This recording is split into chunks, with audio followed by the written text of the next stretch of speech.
Hi, this is Bill Randolph from Friday the 13th, Part 2, the wonderful, amazing Jeff, and you are watching Slasher Pepper. Hey guys, Slasher Pepper, and welcome to another video. Today, I'm going to be interviewing Bill Randolph from Friday the 13th, Part 2. How are you doing? I'm doing great, thank you. Awesome. So glad to have you on the show. My pleasure. And I'm loving the background, by the way. That is awesome. Thank you. And my first question was, what are you up to nowadays? Well, it's interesting because actually, it's kind of shocking to even think that this is the 40-year anniversary of Friday the 13th Part 2. And eventually, probably about 20 years after I did the film, I started a family and needed, kind of consistent health insurance. Yeah. And I do graphic design, so I was employed by the Daily News for 20 years. And I am now since retired, and because I am a member of the Actors Studio before COVID, getting more involved there and hoping to, because I still have the same agent, hoping to, get back into film now that I have more time. And my son, who is 18, is now going to college. So hopefully, that'll give me a lot more opportunity to do whatever the hell I want to. Yes. Nice. So are you what kind of movie would be the ideal role for you now? What's something you would love to play nowadays? Well, the thing is that, certainly now, with COVID and all the streaming and everything, there is so much really good writing out there and some excellent series.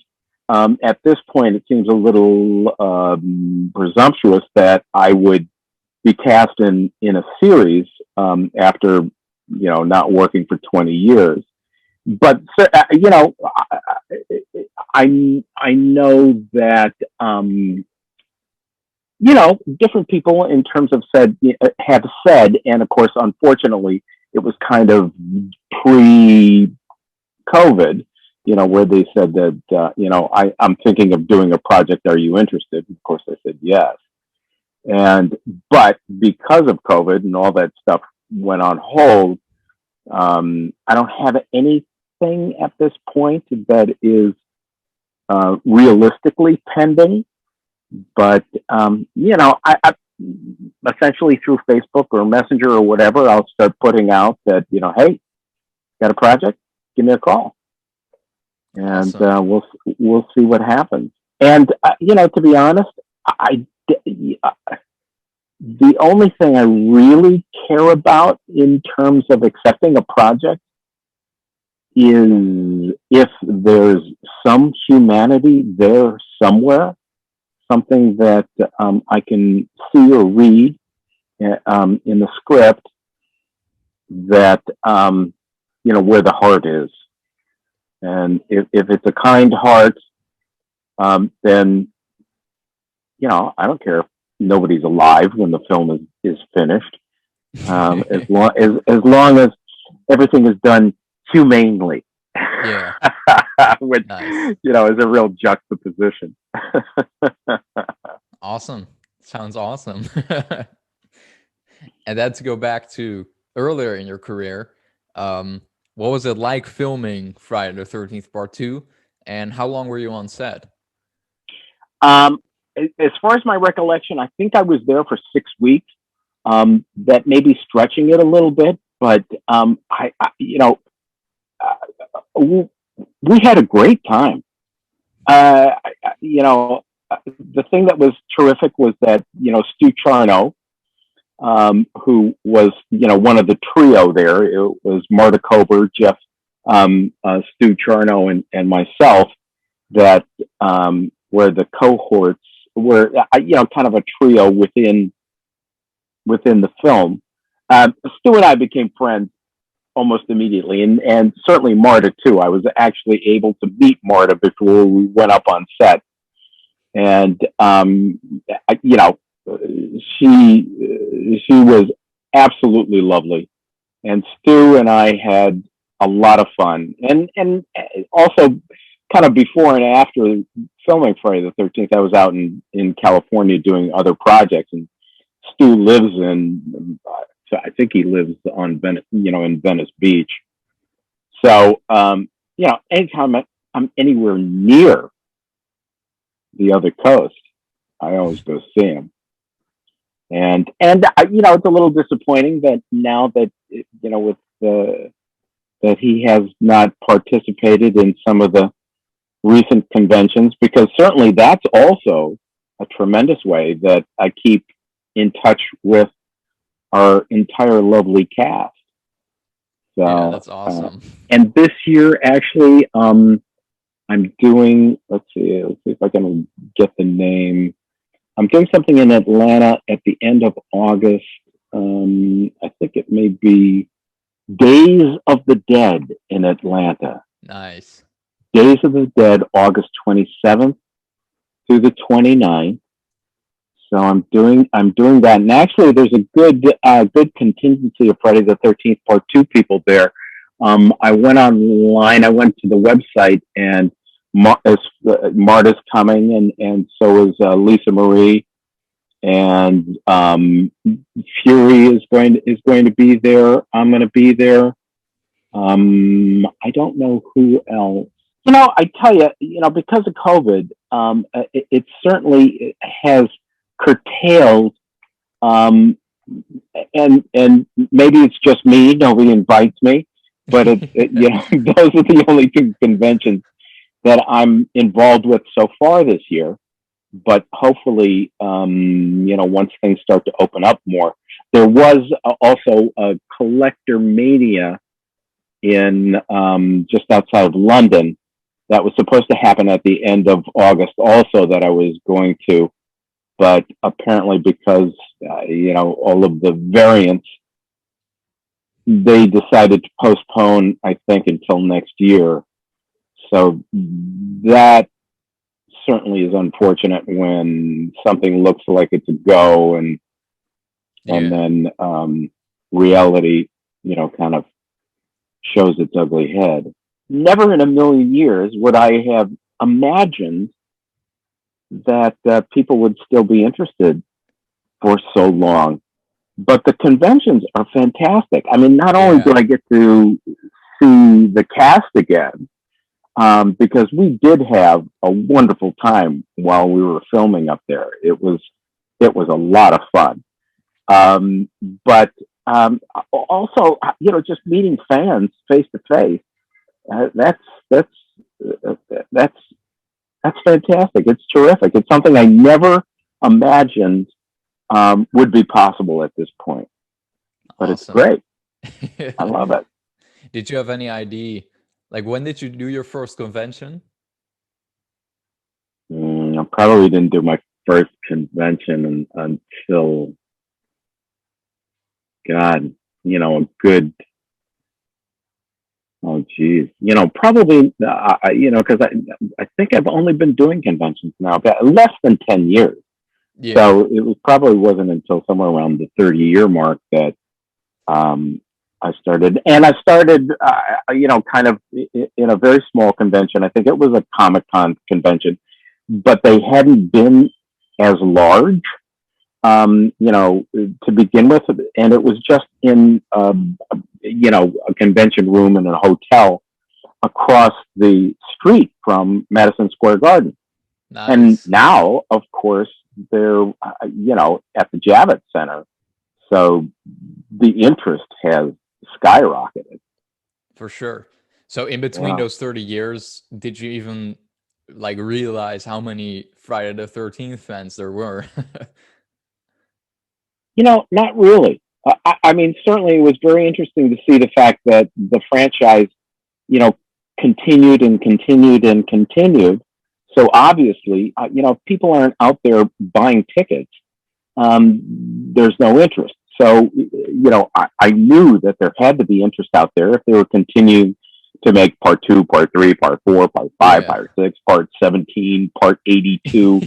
It's like, so that there is that interest.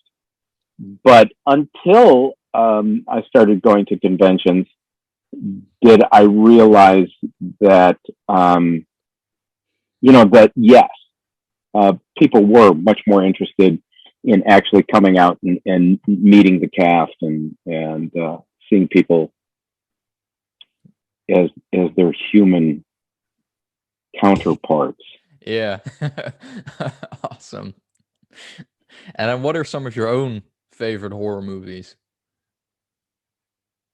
Well, I tell you, I certainly thank God for Halloween, because if Halloween hadn't happened and Jamie Lee Curtis, if that hadn't been so spectacular, Friday the 13th would have never happened, because Halloween was so good and it was so successful. That's why Friday the 13th could exist, because nobody would have put any money into it if Halloween hadn't been so terrific. Yeah. But it's interesting because there's,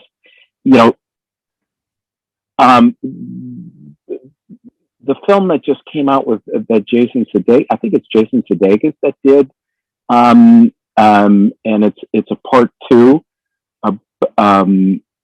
It's on HBO, and of course I can't remember the name exactly, but it's a fantastic film, part 1 and part 2. Of course, now I have to go Google it because I don't want to seem like a complete moron. It doesn't ring a bell, but is it maybe A Quiet Place? Yeah, A Quiet Place, part 2. And I was able to, because I've got these whatchamacallit, these streaming things, streaming subscriptions that fortunately or unfortunately, my family goes to bed. Well, my son doesn't, but he's in his room, so I never really see him.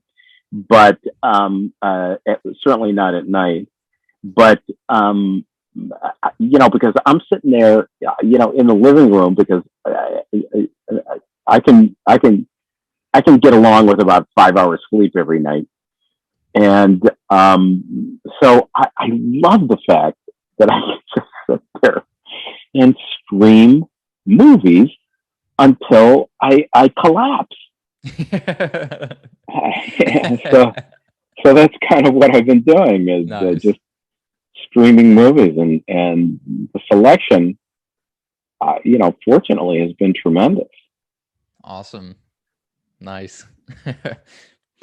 And then here are some philosophical questions. Okay. If you ruled the world, what would it look like?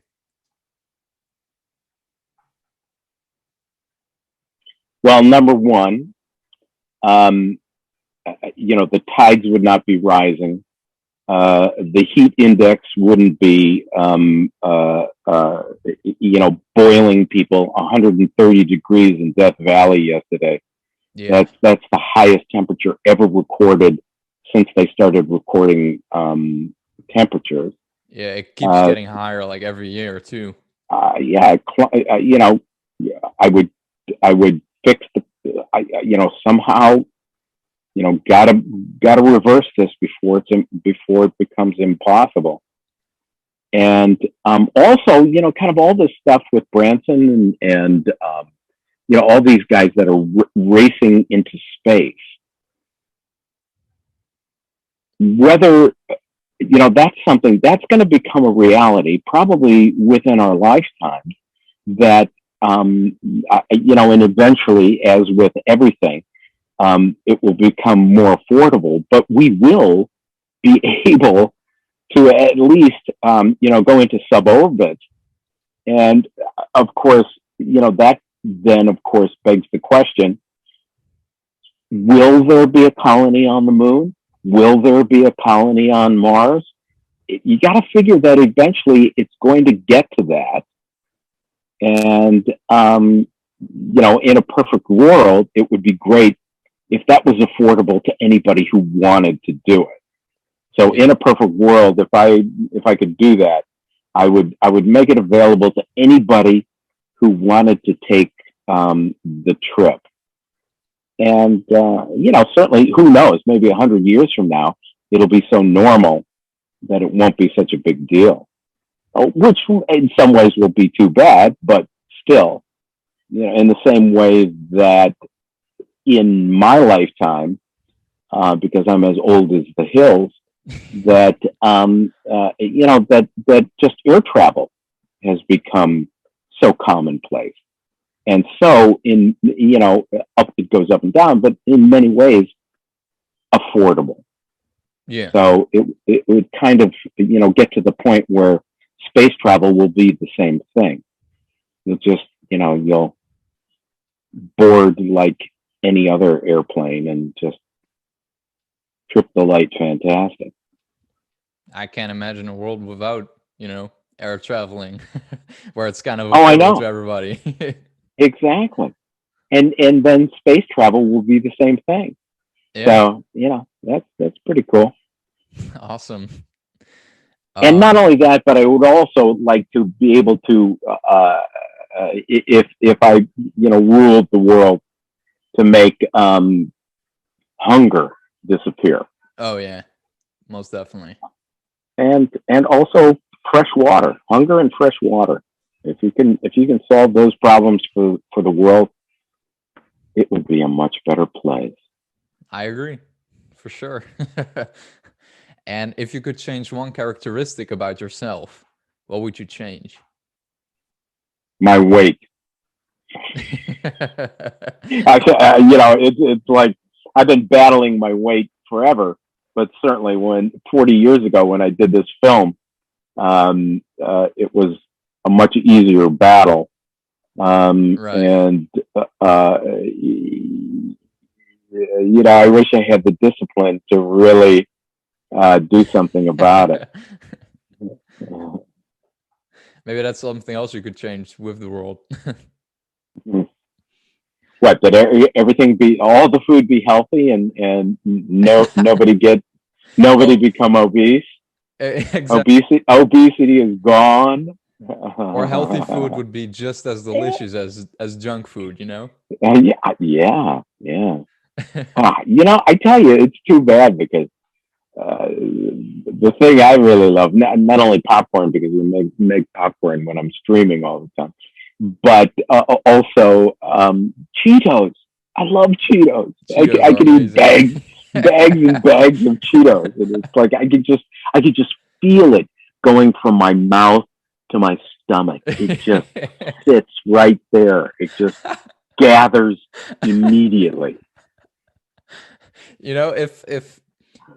If eating carrots would give the same experience as eating Cheetos, it would be a lot easier to lose weight, for me at least. And I love carrots.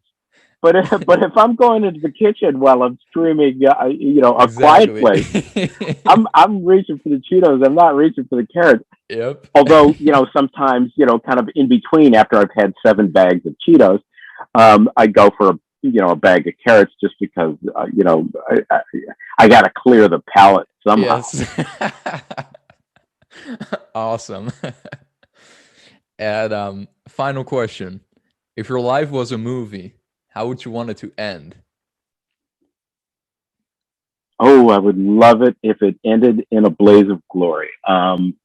Something just spectacular, like, getting on the spaceship to go, conquer the universe. And Awesome. then just, taking off in the spaceship and then, having it, eventually go out of focus into this, kind of white wonder. Nice. Awesome. Is there anything you would like to add to the interview? If anybody knows the meaning of life, let me know. And let me know too. I want to know as well. Don't hold the secret any longer. Exactly. Share. Yeah, for sure. And to everybody watching, thank you so much for watching. I will see you guys next time. See ya. Thank you.